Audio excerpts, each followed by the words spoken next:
Hello guys, today we will talk blood defense. It's a long topic. We will try to explain the idea behind it in short while focusing on duty officers. Once Evony opened for us Ascension of Generals, the defense aspect of this game went to a whole new level. Today we will see together where and how to use every drop of blood trying to achieve the best results overall. Now defense is like a coin with two faces. First face, we'll talk about it now, reflect our in-city troops and buffs. The second face, reflect the enemy strength and our debuffs. When it comes to correct usage of blood, what to do? We will face a couple of choices. First one, where to invest the blood. Let's compare two common generals. Martin with the Dragon Awake skill. The first star has value in it. No value whatsoever for second star.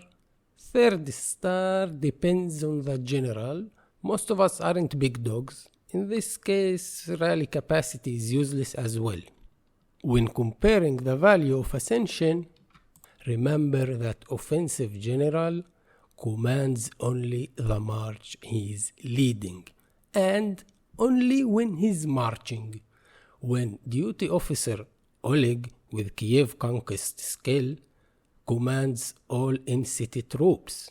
We can all agree here that 15% HP and defense to all in-city ground and mounted has more value, especially for keeps around 2 billion and above that already own large number of troops defending them, and this percentage multiply to all in-city troops of that type whenever defending, and this value will only increase when ascension level increase.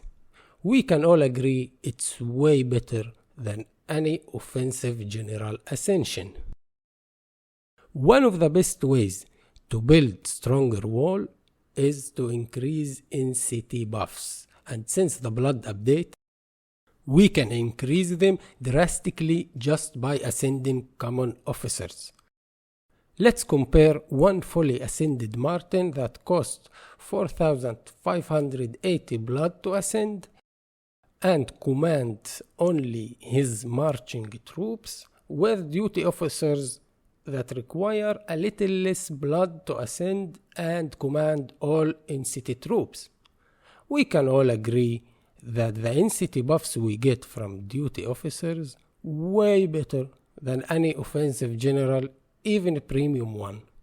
And that's what we all should be doing first. Right now, there is 10 obtainable duty officers in the game.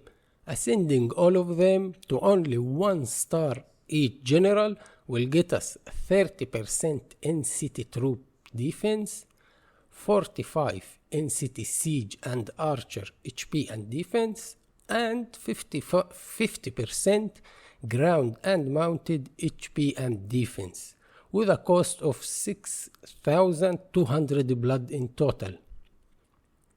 The second dilemma when it comes to premium duty officers, should we use the premium officer or use the normal one with Ascension? And the answer is use both.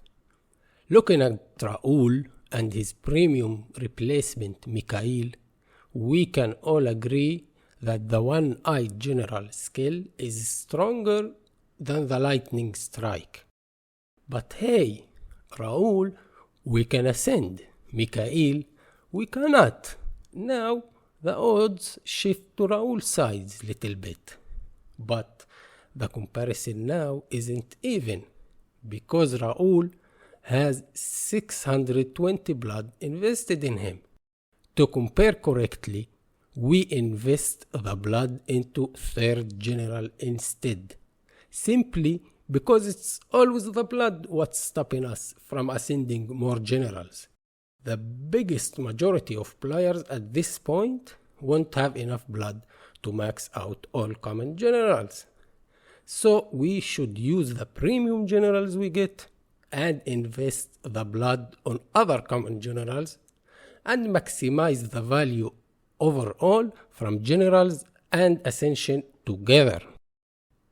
If we manage to claim extra copy of the premium officer, it's obviously that we should ascend him as well, before the common ones even. Last video we learned how to obtain more blood. Now we can also dismiss officers if we get the new premium and use the blood they had somewhere else and get more buffs overall indeed. When dismissing general for blood, be aware of the specialty stones. Won't be refunded if the general specialized already. So before specializing duty officer, it's better to make sure you're sticking with him long term. The more power our keep has, the more value we will find in ascending duty officers. And it will strengthen our wall even more, because these extra MCT percentages, even if they were cut in half by the attacker, the half percentage will still affect bigger amount of troops, and we will end up with more MCT HP, defense, and attack in some cases, which make us more strong and resilient.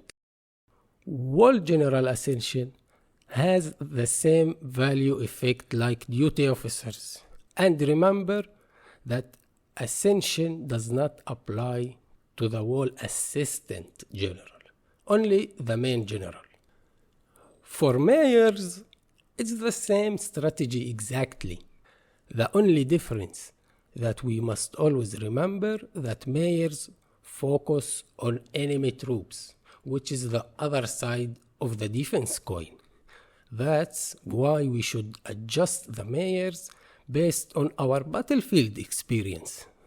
After we know which attacks hit us first and hurt us the most, the information from previous defenses will show us which mayors we should use and ascend to weaken the march we prefer even more.